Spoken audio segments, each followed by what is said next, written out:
मैं आज अपना नया चैनल बनाने जा रही हूँ जिसपे ना हम एंशियंट हिस्ट्री से शुरुआत करेंगे, जिसमें सिंधु सभ्यता का पहला चैप्टर है। जो मेरे साथ मेंस की तैयारी करना चाहते हैं हिस्ट्री के लिए, वो मेरा चैनल सब्सक्राइब कर लें, है ना।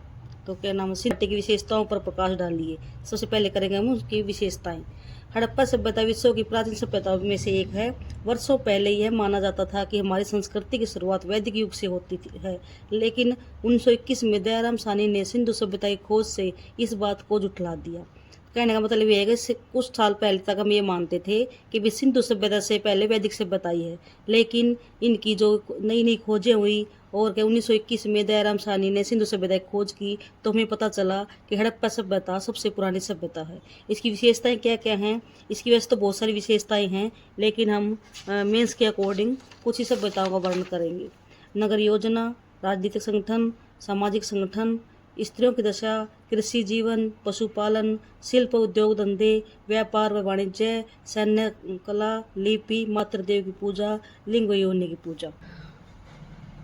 नगर योजना।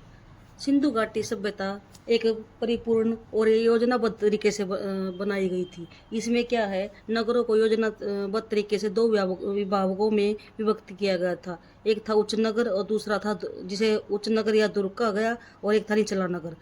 इनको 3 भागों में व्यक्त किया गया है, टीला, सड़क और एक टीला क्या था जो चारों ओर से प्राचीर यानी किले से घिरा हुआ था, और सड़कें एक दूसरे को समकोण पर काटती थी, जिन्हें ग्रिड प्रणाली भी कहा जाता था। राजनीतिक संगठन में क्या है, यह सभ्यता लगभग 600 वर्षों तक कायम रही। लेकिन कहते हैं कि इसमें कोई राजा था या नहीं था, इसमें असमंजस है। लेकिन जो सभ्यता लगभग 600 वर्षों तक चली है, उसमें कोई ना कोई उच्च राजनीतिक संगठन रहा होगा। यह हम अंदाज़ा लगा सकते हैं, लेकिन इसके कोई परमानेंट सोर्स हमें नहीं मिले। यहाँ पर पुरोहितों का शासन नहीं था, क्योंकि यहाँ पर कोई मंदिर नहीं मिले, और इन लोगों का ज़्यादातर क्या है, अधिकतम ध्यान व्यापार और वाणिज्य को दिया, क्योंकि वाणिज्य और व्यापार के में साक्ष्य मिलते हैं। हड़प्पा का शासन संभवतः वाणिज्य वर्ग के हाथों में रहा होगा। सामाजिक संगठन। सामाजिक संगठन में क्या है, सैन्य सभ्यता कई वर्गों में विभाजित थी। इनमें व्यापारी, अधिकारी, सैनिक, शिल्पी और आदि थे जो दुर्ग में रहते थे। कुम्हार, कृषक, बढ़ई, नाविक, सुनार, मनके व मुहरे बनाने वाले श्रमिक भी थे।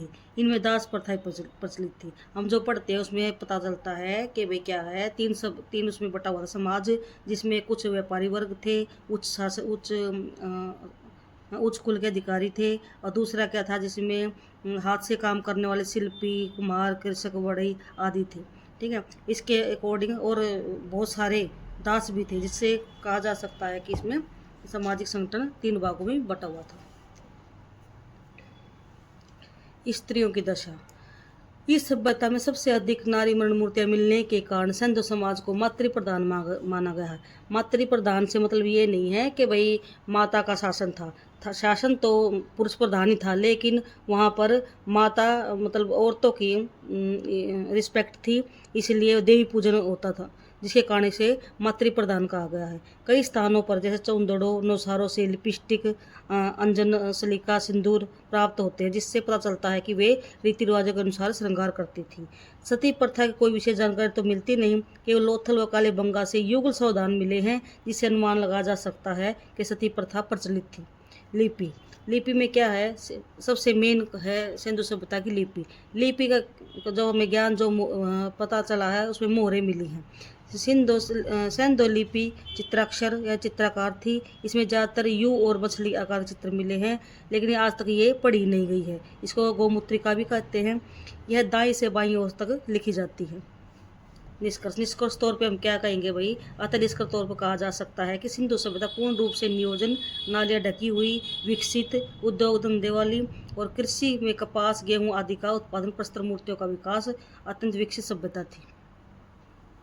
तो वही ये विशेषताएं थी। वैसे तो इसकी बहुत सारी और भी विशेषताएं हैं, आप इनमें से और भी कुछ कर सकते हो जो मैंने पहले लिखवाई हैं, इनमें से जो आपका मन करे। लेकिन मेंस के अकॉर्डिंग वहाँ लिखना बहुत मुश्किल है इतना सारा, तो हम इम्पोर्टेंट करेंगे। तो आप इसको ना एक बार अपने आप से पढ़ लेना और चैनल को सब्सक्राइब कर लेना।